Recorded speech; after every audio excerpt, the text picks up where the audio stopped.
A bomb planted under a bridge, timed for the exact second a president would pass over it. A gunman standing just feet away, waiting for a speech to begin. A soldier tasked with protection, turning his weapon the other way.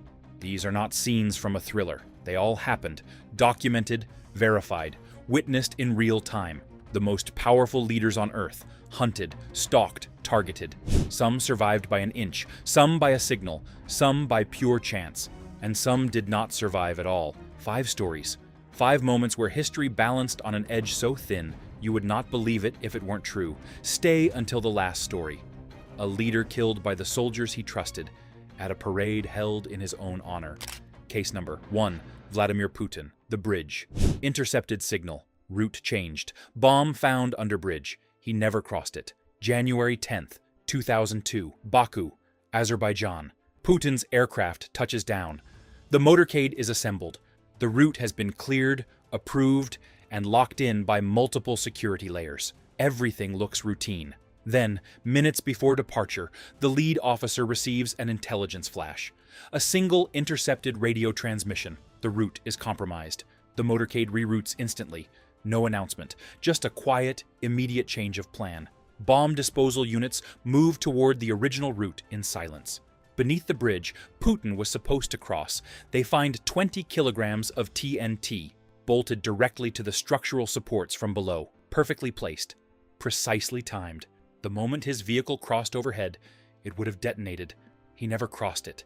An Iraqi national is arrested in Baku. He confesses to smuggling the explosives across the border and spending weeks studying Putin's itinerary, learning his patterns, identifying the most predictable point in the route. He failed because of one intercepted signal, caught with less than an hour to spare. Putin never publicly acknowledged the attempt. No press conference, no statement. The story quietly disappeared.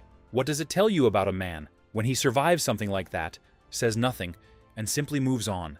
That he has survived before, that this was not the first time, and that he already knows it will not be the last. Case number 2. Shinzo Abe. The last speech, public speech, attacker behind him, shots fired, Abe collapses, declared dead hours later. July 8th, 2022, Nara City, Japan. Former Prime Minister Shinzo Abe steps to a microphone at a routine campaign event. Supporters gather in the morning heat. Security is present. Nothing feels dangerous. A man moves quietly through the crowd and positions himself directly behind Abe. He raises a homemade weapon, assembled from wood and metal piping, 2 barrels bound with tape. The first shot fires. It misses. Abe turns his head instinctively toward the sound. The second shot strikes him.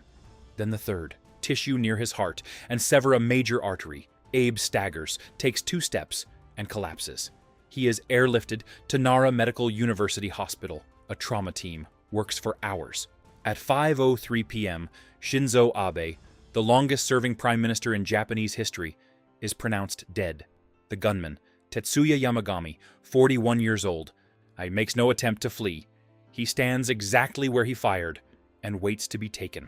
His motive was not political. He targeted Abe because of the Unification Church, an organization his mother had donated enormous sums to over the years, destroying the family's finances and fracturing his entire life. It happened in broad daylight, on a public street, with cameras rolling and security standing yards away.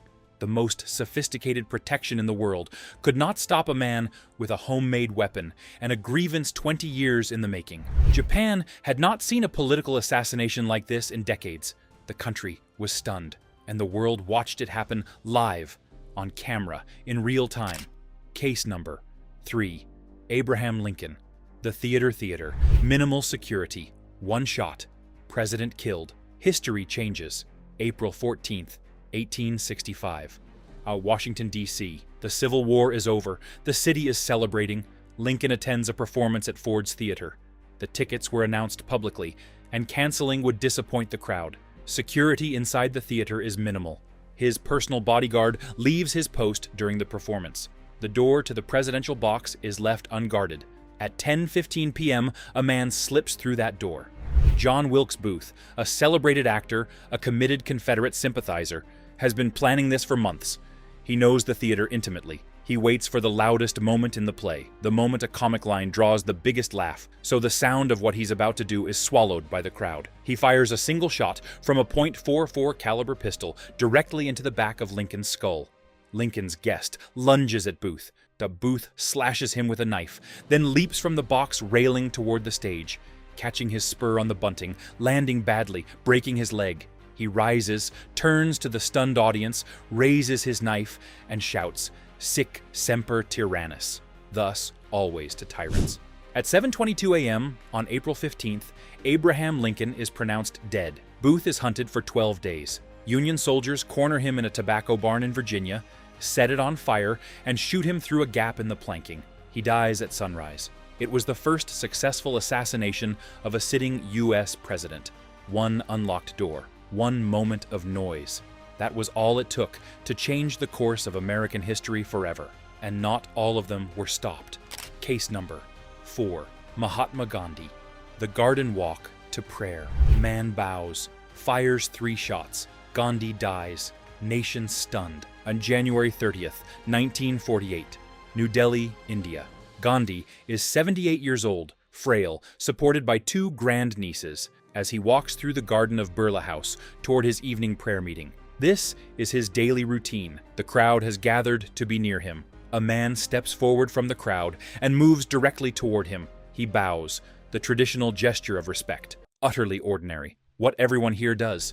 Then he draws a pistol and fires 3 shots into Gandhi's chest and abdomen at point-blank range. Gandhi collapses. Witnesses say he whispered the name of God as he fell. He Ram. The wounds are fatal. Within minutes, the man who led hundreds of millions to independence through nonviolent resistance, who had endured imprisonment, beatings, and hunger, is gone. The gunman, Nathuram Godse, does not run. He stands still and is arrested without resistance. At trial, he says he believed Gandhi had weakened India by promoting reconciliation with Muslims after partition. Godse is executed in 1949. That night, Prime Minister Nehru addressed the nation. "The light has gone out of our lives." A man of absolute nonviolence, walking to evening prayers, surrounded by people who adored him, killed by someone who bowed to him first. If there is a crueler irony in modern history, I have not found it. And this is how close it came. Case number 5. Anwar Sadat, killed by his own soldiers. Military parade, soldiers attack, less than 2 minutes. President killed. October 6, 1981, Cairo, Egypt. President Anwar Sadat sits at a military parade in his honor, marking the anniversary of Egypt's crossing of the Suez Canal. Senior officials and foreign ambassadors surround him. The atmosphere is festive and proud. A military truck slows and stops directly in front of the grandstand. Soldiers jump down. One throws grenades at the reviewing stand. Others open automatic fire, directed straight at Sadat. The attack lasts less than 2 minutes. Sadat is struck multiple times. 11 others are killed beside him. The assassins were Islamic extremists, embedded within Egypt's own military, a cell that had been planning the operation for months, waiting for this exact moment, a public event in the open, with Sadat exposed. Their leader, Lieutenant Khaled Islambouli, his motive, Sadat's peace treaty with Israel, signed 2 years earlier, the same treaty that had won Sadat the Nobel Peace Prize.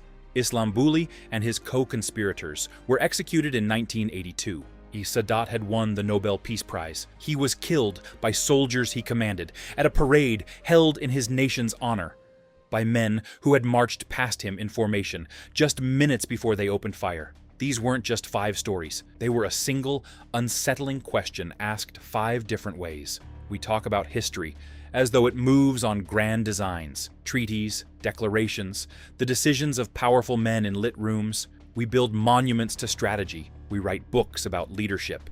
We teach our children that the world is shaped by vision and will. But then you find these moments. One intercepted signal, one missed first shot, one unlocked door, one man who bowed before he fired, one truck that stopped at the wrong moment, and the entire architecture collapses. Drop a comment. Which story hit you hardest? I read every single one. I share this with someone who loves history. And subscribe. Because the next video covers assassination plots that were fully planned, fully funded, and stopped at the absolute last second by intelligence operations the world barely knows exist. That one is coming soon. Don't miss it.